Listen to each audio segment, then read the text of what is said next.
Welcome back to Zoom into Success, the bite-sized podcast where we take on regular entrepreneurs building six, seven, eight-figure businesses, as well as the everyday person looking to get started in entrepreneurship. So the whole point of this, as you already know, is we are on Zoom and we're talking about things that will make you successful. So who do we have on today? Theo Clarke from Profit Marketing. I thought you were going to introduce me, so sorry, mate. I wasn't quite expecting me to introduce myself, but yes, Yeah, Theo Clarke here from Profit Marketing. we like to give you the initiative. So, Theo, thanks so much for coming on. Look, obviously we've known each other a long time now. I love what you're doing, and I think there's a lot of value that you can offer people, especially in these shorter formats. So, look, tell us exactly your backstory. What is it you're working on, and what is the story to building that? So I guess my entry into entrepreneurship was slightly different to what I'm doing at the moment. I first got involved in e-commerce in June 2020. So going back a little while now, Height we of still. COVID. Yeah, exactly. Height of COVID. So I think that was a pivotal point for a lot of people. I had a slightly different background. I was working full time as an engineer at the time. Suddenly had a lot more time available due to COVID, so working from home. And I decided to put that time to good use. Ended up purchasing a course called Dropship Lifestyle, which is still available today. And it basically is your entry to high ticket dropshipping using local suppliers. So slightly different to the dropship from China method. Got stuck in, spent most of my time doing that. And within a few short months, I was able to actually launch the store. So my first high ticket dropshipping store launched on August of 2020. Within a few months, scaled it to like 20 to 25K monthly recurring revenue. Wow. Um, I took it as far as maybe some months hitting 30 to 35, all through Shopify. But that was my very first Shopify store. It was my first introduction to Google Ads, social media marketing, email marketing, all of which I did myself. So it was a great entry point to actually learn all of the intricacies of e-commerce. I think when you own an e-commerce business, you have so many different hats on, right? All of these are individual services: Shopify web design and build, email marketing, social media marketing, Google advertising, copywriting for product descriptions, reaching out to suppliers to get products on board. All of a sudden, from one course, I opened myself up to seven, eight, nine high income skills. Now, I'm not saying I was perfect at any of them, but what I found I had a knack for was the paid advertising, among other things as well. But the reason I was so drawn to paid advertising was eventually I actually became a mentor for the course that I purchased. And I still am today, all these years later. I still mentor as a freelancer for Dropship Lifestyle. Um, and then what I noticed was a lot of people could successfully build the store, get the suppliers, build the product, get the products on the website. But where they fell short was the paid advertising. So that would be Google and social media marketing. And it was something that after being in advertising accounts every single day, looking at it to the nth degree, because that was what was fueling my business, I got very comfortable inside the platform. Fast forward to November 2021, decided to take the leap and actually build a marketing agency with my business partner, Joe Morabel, which we still run today, called Profit Driven Marketing.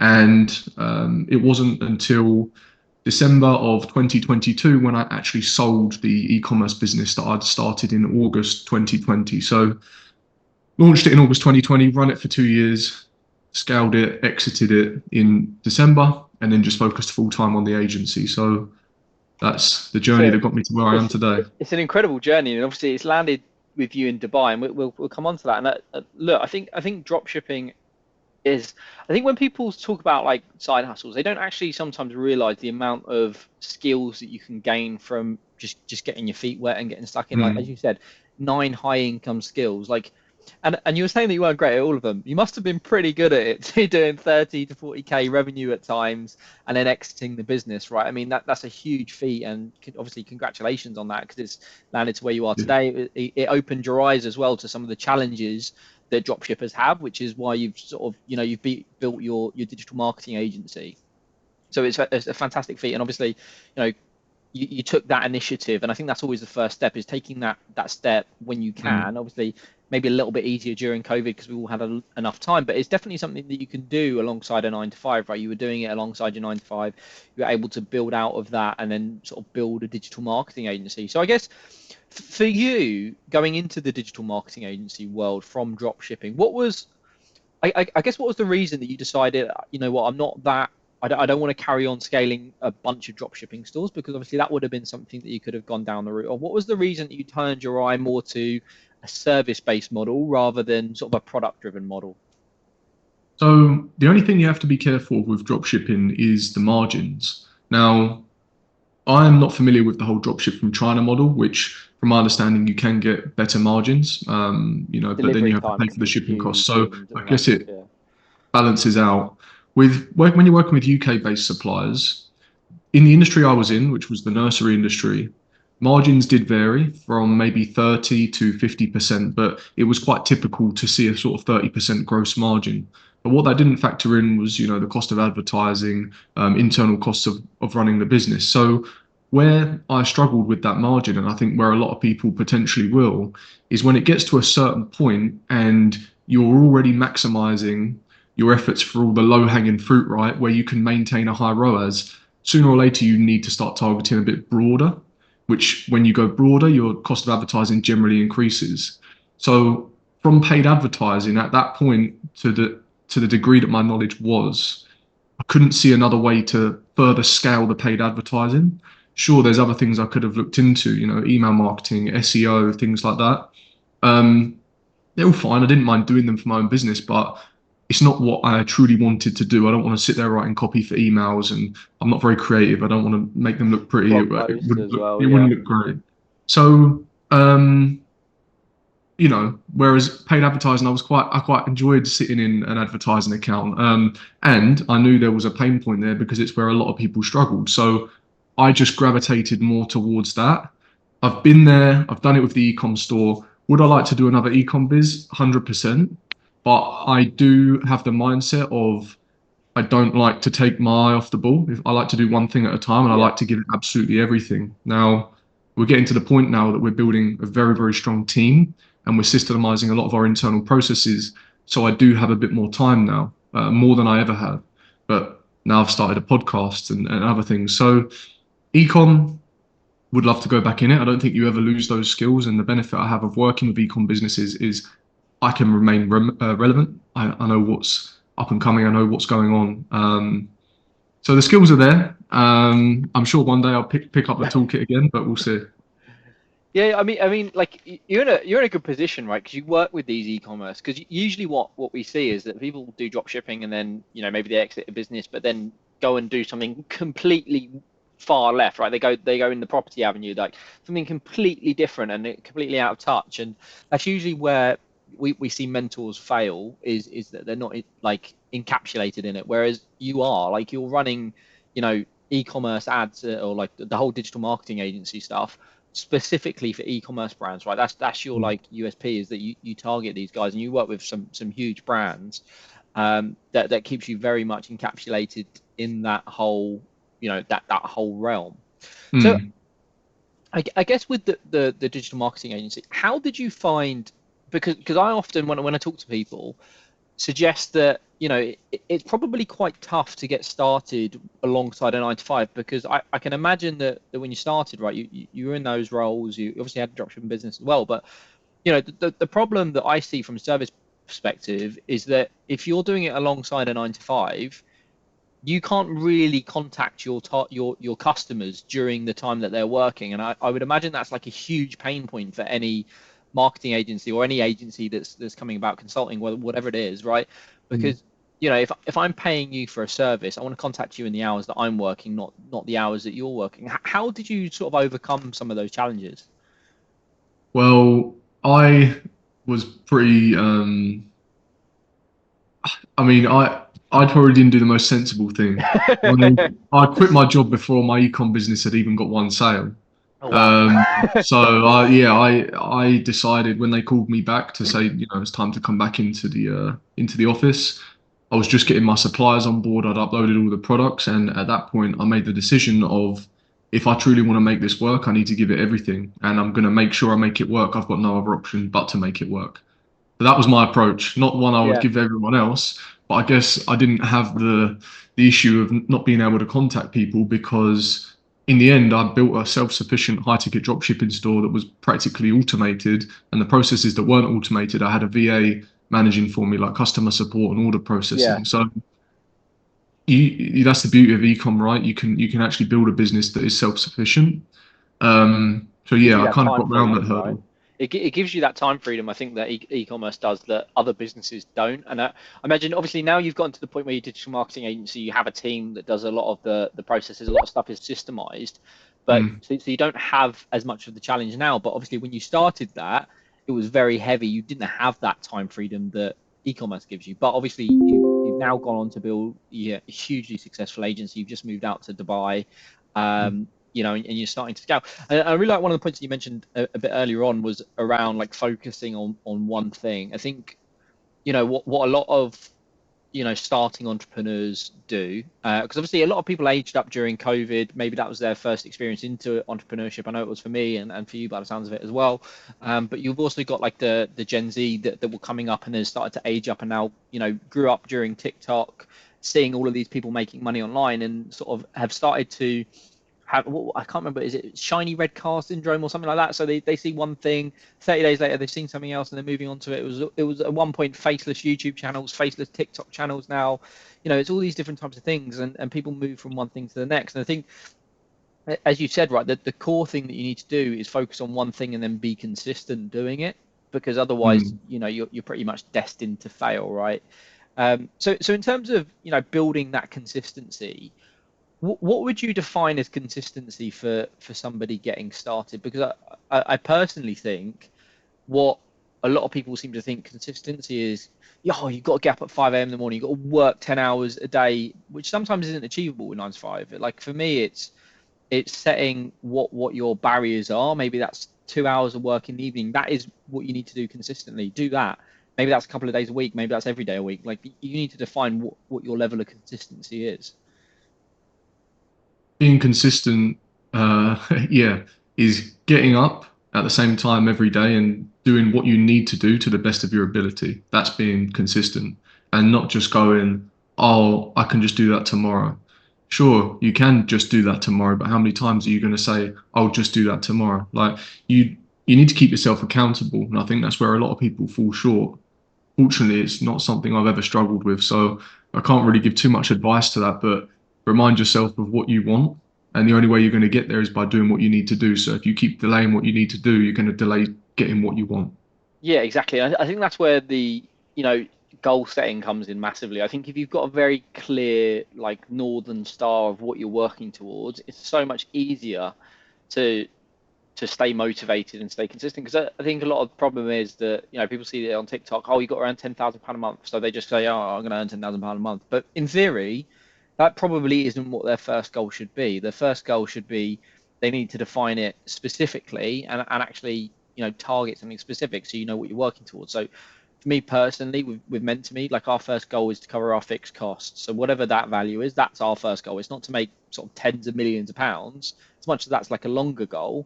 Hit your first goal, then re-baseline and work forward rather than, setting these hugely unattainable goals some people do and then get demotivated and then Hmm. completely inconsistent and move on to the next thing. Yeah. So obviously you've moved to Dubai then. That was the next stepping stone. How have you found that move? How have you found, being around all of these different entrepreneurs that are out there? Because I imagine the networking opportunities for you have been insane. Yeah, that's the word I'd use to describe it, really. That's the word I would use to describe it. Insane. The level of knowledge out here that each individual holds is just crazy. I'm having conversations not on a daily basis, but as much as I want to apply myself, I'm having conversations as often as I want with people who are far more successful than me, which is exactly where I want to be. Like not even necessarily from the degree of wanting to learn from them, but just being around like-minded people. And not that I tend to compare myself to other people, but you see how successful some of these young men and women are. Um, I, I feel like I'm getting old now because I'm 27, and I see people coming up who are like 19, 20, 21 and like massively successful. And it makes me feel a little bit old, I guess. But it reminds me that there's so much more that is to be done. And also, it encouraged me to put my own business under a magnifying glass and realize that actually, if there are guys out here earning way more than I do, working a few hours a day, then I'm doing something wrong. I think until recently, I've always been guilty of the working more hours means you're being more productive. And I actually watched a Luke Belmar podcast with Strike It Big, Yeah, it's a great and he podcast, that one. talks. Yeah, did you listen to that? Yeah, they do a great podcast. Yeah, yeah, that's it. We're coming through though. I bet they need to watch out. Um, We're gonna have them on as guests soon, aren't we? Like there we. we go. There we go. Um, but what Luke Belmar explained in that was a lot of people get caught in the trap of thinking, more time expenditure means I'm being more productive. And I have always thought that. Even after leaving my job, I would still sit at my desk 9 to 5, even longer hours than that. Like even now, like my day mostly is 6 to 6, like 6 a.m. to 6 p.m. Like I'm trying to get out of that habit. And what I'm trying to do, it's easier now that I'm building a team and systems. So, I'm taking more of a managerial role. But I, what I'm trying to explain is working longer hours doesn't always mean that you're more productive, but actually it comes to setting goals and breaking down those goals into smaller actionable tasks and just actually tackling one task at a time. And I've gone a bit astray here, but the point I'm trying to make is um, I've been surrounded by a lot of people that are earning a lot of money. They're not working many hours a day. And why is that? It's because they've put in the hard work of doing the graft and actually built a business that they've been able to not remove themselves from, but they've built processes and built teams that are able to manage the business. So all they're doing is managing and providing the skills required to keep the business operating and growing. But they've built the systems once and now they manage the systems. That is how you, in my opinion, grow a business while working less, but you just focus on the big decision-making tasks or the high-income tasks. Yeah, Um, I think that's where like you truly differentiate yourself as an entrepreneur. And I think I actually was on a workshop the other day with Dent Global, who Daniel Priestley owns. They were doing a workshop that I joined, and they talk about like the difference between a performance business and a lifestyle business. I think when you truly become, and it's not to say people aren't entrepreneurs doing things, but when you truly get to a point where you can actually remove yourself from the business, you actually then have the asset that you can potentially exit. Because obviously, if you are the business, that's not a sellable asset because as soon as you leave, it all falls down, right? I think mm, getting to a point where you've got these self-sustaining businesses that you can run and tip in and tip out, and then it allows you time to go and build something else as well, right? Whether it's your podcast or whatever, right? I think it gives people mm, that freedom, and that's obviously the goal for most. And I've definitely fell in that trap myself. Like I'm not a 6 a.m. person. I'm definitely not. I've even with a 6 month baby, I'm not a 6 a.m. person, but I'm mm, more of a 9 till I don't know 10, 11 o'clock at night sat at my desk. And it doesn't mean that you are productive. And look, I think I've fallen in trap. I've got a long list of to-dos, and it's actually how do we break those to-do lists down that we want to achieve and actually choose the one that is going to make the most amount of money in the shortest time? Because I think and you can probably explain this a lot better than I can, but at the beginning of starting your business, getting cash through the door is the most important thing. Regardless, as much as we've all got these strategic ideas, having leads, having sales is what's going to allow you to do anything over the long term. Because if the lights aren't paid for, your business isn't going to mm. last, right? So I think that's a really good point. And so I think on the last question that we'll ask you is we're starting to ask a lot of people this because I think it's a lot of value that people can learn from getting started. But if you were to lose everything today, so when I say lose everything, I mean the business that you've built, the money that you've built, the position and the network that you've built, but you had all of the knowledge that you've learned over that period of time, what would you do to get back to where you are today? It's a good question. I would say learn a high income skill because they all work. This is what I often say to a lot of people. I'm hearing this more and more now. People will reach out to me, friends or just people I know and say, I want to start a side hustle. Like, work's going okay, but I want to start earning more money. I want to do all this online stuff. What should I do? And, you know, it's like just pick one of them. They all work. But Yeah, just they make do. sure that you get the right training. Like there are successful people in their own right in every single one of these industries. Otherwise, people wouldn't be talking about them. So I would pick one to start and just make it absolutely everything. Like you have to be almost a bit obsessive with something to make it work. Like I can only give the example of myself, right, of throwing myself into the deep end, quitting my job, which I wouldn't advise that people do that. But that just goes to show that I truly am of the mindset that if you want something work, you need to give it everything, right? Yeah. I'm not saying that's the only way to make it work, but if I lost everything and I had to start again, I would pick a skill to learn and just become obsessed with it. And then try and surround yourself or go to meetups or network with people who are also providing that skill.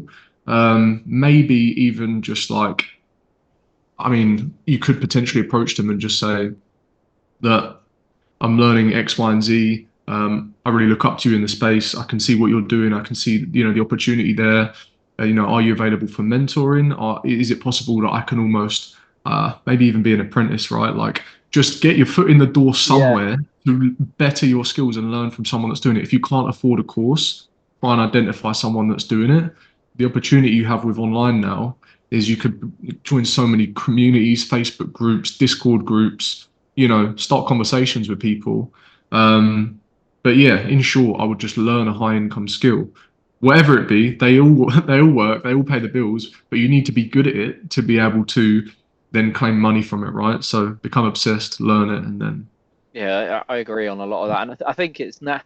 I really hate to say things are easy because they're definitely not, right? But it's the easiest time ever in our life that people have been able to mate, start a business, right? Because you have everything at your fingertips. Like I'm personally awful at TikTok. I'm trying to get better at it because I see the value there. But like people can become a millionaire pretty much overnight on TikTok with viral videos selling products or mm, creator programs or whatever it is. That there is so much at people's fingertips now because pretty much everyone has one of these, right? An iPhone. You can run a business off an iPhone. You don't need fancy equipment. You can get started and then scale up, right? And I think it's a huge opportunity for everyone getting started. So, Theo, thank you so much for coming on the Zoom into Success podcast. And I hope everyone that's been listening is able to now zoom into success.